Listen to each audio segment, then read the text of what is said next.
Hello बच्चों, today we are going to discuss our mathematics worksheet 29 and date is 9th September 2020 and topic of the worksheet is congruency of triangles which we have discussed in our last class. आज हम mainly सीखेंगे rules कि congruency के rules क्या हैं. तो अब देखते हैं हमारी कॉन्ग्रुएंसी के रूल्स यानी criteria. First criteria is SSS congruence rule.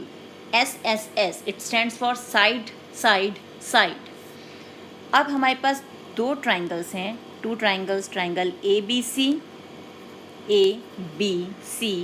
and triangle PQR.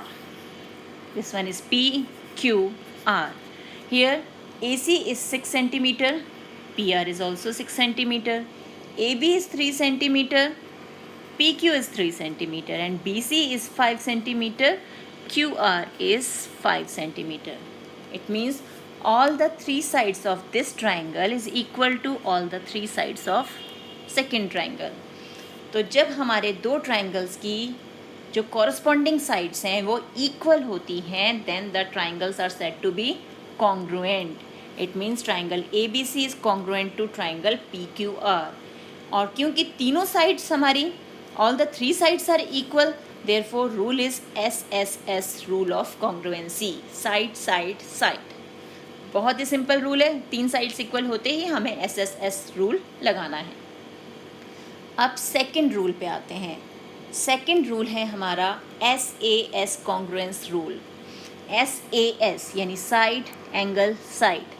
Now the triangle is triangle LMN and second triangle is triangle DEF. Here LN is equal to DE. It is 3 centimeter, it is also 3 centimeters. NM is 5 centimeter, EF is 5 centimeter and the angle included in these two sides यानी इन दोनों के बीच का जो angle है, in between ये दो sides के बीच में जो एंगल है, ये दोनों एंगल भी हमारे इक्वल हैं. Angle N is equal to angle E. Therefore side angle side, SAS congruency rule. LN is equal to DE, MN is equal to FE, angle N is equal to angle E. Therefore SAS rule of congruency से angle triangle LMN congruent to triangle DFE. Now the third criteria is ASA congruence rule. ASA means angle side angle. अब यहाँ पर क्या ध्यान देना है हमें, ये हमारा ट्राइंगल जैसे दिया हुआ है DEF. This triangle is PQR. अब यहाँ angle D is equal to angle Q, angle E is equal to angle R and the side, included side, यानी ये दोनों एंगल्स जिस साइड पर बने हुए हैं वो साइड्स हमें कंपेयर करनी है कि वो भी इक्वल हैं या नहीं. These are also equal, so we can apply ASA rule. Then the triangle DEF is congruent to triangle QRP. तो हमेशा ध्यान रखना है बेटा, ASA रूल में ऐसा नहीं कि एंगल्स तो हमने ये इक्वल कर लिए और साइड हम ये वाली ले रहे हैं. नहीं, साइड जो होगी उन दोनों के बीच यानी दोनों एंगल्स के बीच की इंक्लूडेड साइड जो होगी वही होगी हमेशा. अब आते हैं हम हमारे फोर्थ क्राइटेरिया पे. फोर्थ क्राइटेरिया है RHS congruence rule. RHS means right angle, hypotenuse and one side of the triangle. अब जैसे यहाँ हमें ये ट्राइंगल दिया हुआ है, ट्राइंगल PQR. ये रहा हमारा triangle PQR which is right angled at R. Similarly another triangle, triangle ABC. ये हमारा ट्राइंगल है which is right angled at C. ये हो गया ABC. अब यहाँ पे 90 डिग्री एंगल यानी राइट एंगल तो इक्वल हो गया. हाइपोटेनस, हाइपोटेनस कौन सी साइड होती है, side opposite to 90 degree angle यानी QP. And for this triangle it is AB.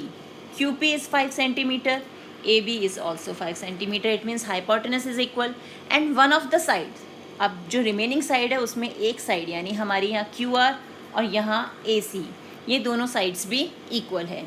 तो हम RHS क्राइटेरिया से हमारा triangle PQR is congruent to triangle BAC। तो यहाँ पर हमारी साइड कोई सी भी हो सकती है, ये साइड भी हो सकती है और ये भी इक्वल हो सकती है। तो इसलिए right angle, hypotenuse and any of the side वो हमारे इक्वल होने चाहिए।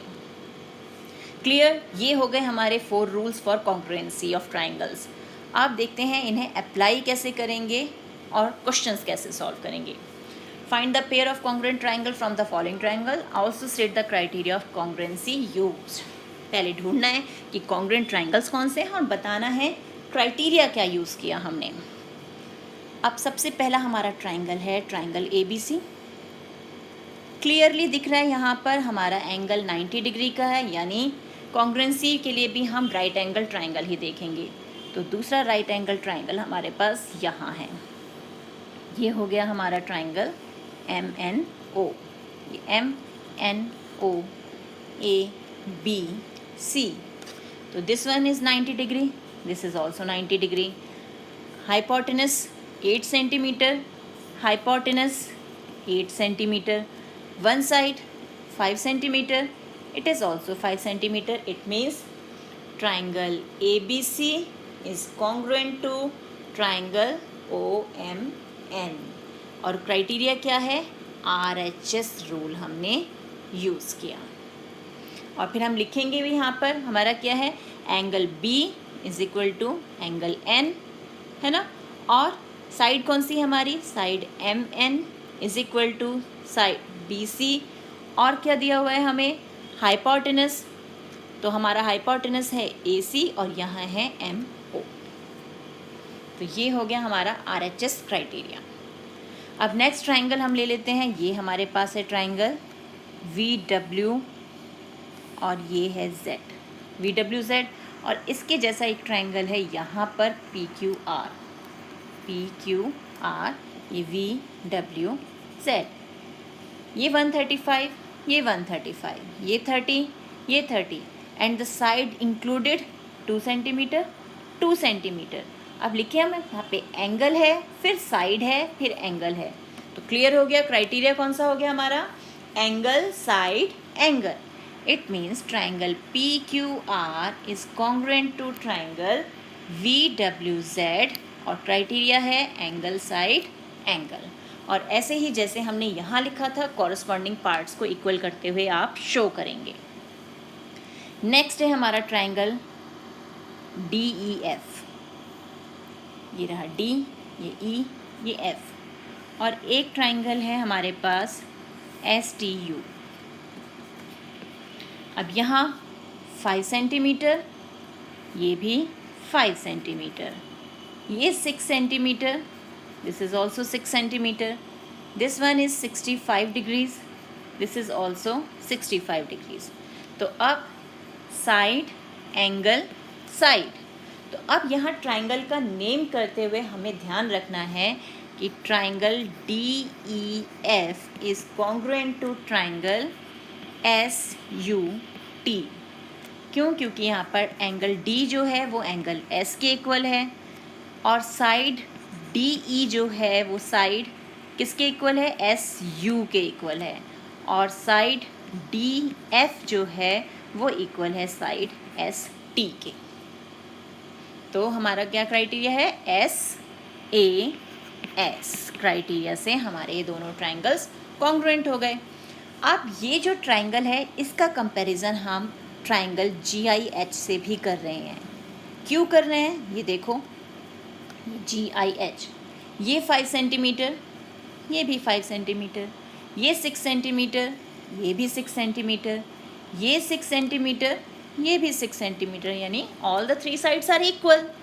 Therefore triangle DEF is congruent to triangle GIH and criteria is SSS।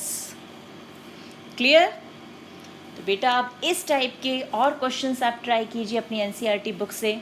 मिलते हैं एक और वीडियो में, तब तक keep practising and enjoy math.